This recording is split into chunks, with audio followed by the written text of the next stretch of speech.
Okay, so now we're going to look at a website put out by the University of Colorado Boulder. And this is a website that allows you to simulate laboratory experiments which you may not have the resources to do as live demonstrations in your classroom. There are several different kinds. If you just go to teaching resources here, you can watch videos about some of the activities they have. You can also share your own activities if you have one that you really like. We're going to look at the simulations page.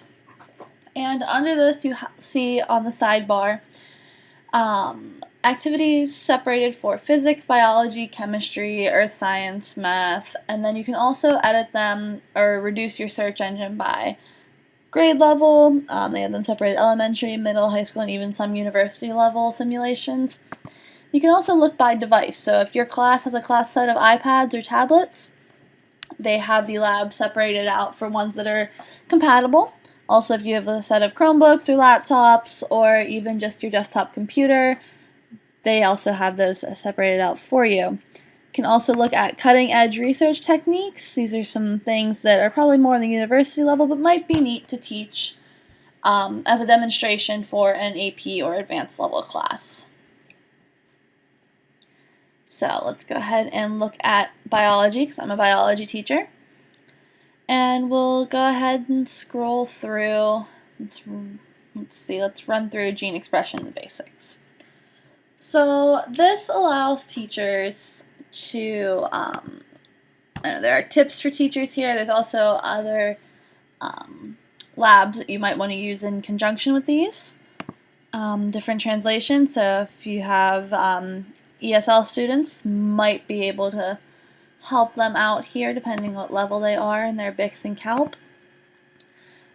So related simulations, so gene machine, the lac operon, pretty common topic in biology. Software requirements, most of the time people already have these, but it's always good to check.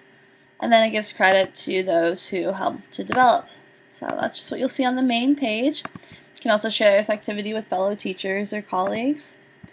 And then if you just click play, here it's going to download and keep the file. You can open it. Okay, so now that we have this loaded here, it took a minute, but now we have it loaded. You can maximize it, and this one allows students to run through the process of protein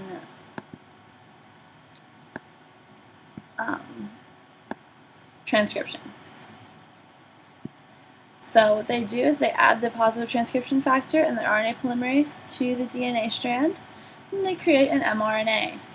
Then if they've paid attention in class, they'll know that the mRNA goes to the ribosome and creates the protein, and then an mRNA destroyer molecule comes through and discards the old mRNA. So this lab asks them to take their protein to the collection, and then they can continue with protein or move on to the next gene.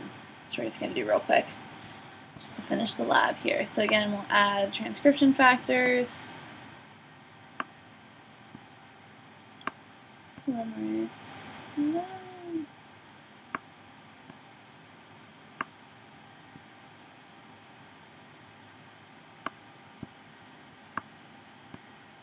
Okay, make the protein.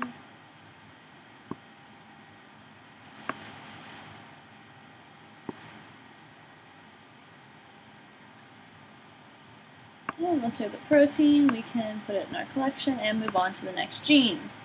So then, same thing as before.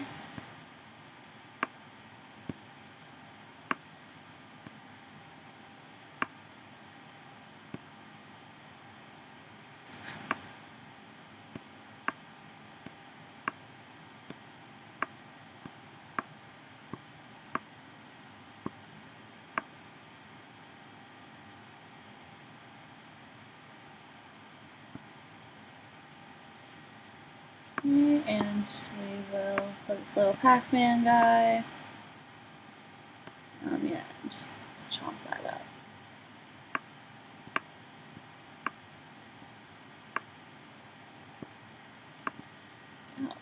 So that concludes that little simulation. There are also worksheets available on the FET Labs website that go along with that. There's some other aspects to this lab. If you increase the amount of transcription factor, it'll increase the amount of product, and you can also look at it from a cell point of view. What happens if you have many cells producing protein, if you change the concentration of transcription factor or the transcription destroyer or mRNA destroyer, or if you have a high affinity for positive transcription factors and a high affinity for polymerase, you're going to get an increase, and so on. So that's basically it. I just wanted to kind of look at that. Go back to the website here. It said you can kind of scroll through these, but it's a really cool website. Like I said before, if you don't have the resources or the time to run through these as live models, you can do these as lectures or also as independent work for students in small groups using technology in the classroom. Alright, great. Thanks for watching.